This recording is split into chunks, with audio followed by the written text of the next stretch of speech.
Jim Morrison was the captivating lead singer and songwriter for the 1960s rock band, The Doors. In 1965, Morrison teamed up with classical pianist Ray Manzarek, guitarist Robbie Krieger, and drummer John Densmore to create The Doors. With Morrison as the lead vocalist, Elektra Records signed the band in 1966, and their debut album was released in January 1967. Throughout the late 1960s, critics were divided about The Doors. Some dismissed Morrison as a mediocre, self-indulgent singer who compromised for mainstream success. Others praised him as a powerful vocalist and poet, highlighting the band's innovative mix of jazz, rock, blues, and pop.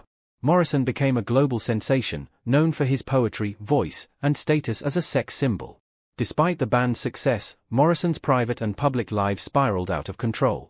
The Doors became one of the most controversial and influential rock bands of the era, largely due to Morrison's provocative lyrics, distinctive voice, and unpredictable stage presence. They were also seen as emblematic of the 1960s counterculture movement. Today, we'll explore the bands and artists that shaped Morrison's musical style, lyrical content, and overall artistic vision. Stay with us to discover what inspired the Lizard King. The late 1960s were a time of cultural and musical revolution, with psychedelic rock providing the soundtrack for a generation seeking new levels of consciousness, rebellion, and artistic freedom. Jim Morrison, as the frontman of The Doors, played a key role in this movement. His admiration for Pink Floyd reflected his deep connection to the experimental soundscapes of the time. Pink Floyd were the architects of two major music movements, psychedelic space rock and blues-based progressive rock, and became known for their biting political, social, and emotional commentary. Pink Floyd's early years, led by Syd Barrett, were filled with avant-garde experimentation, blending space rock with surreal, poetic lyrics.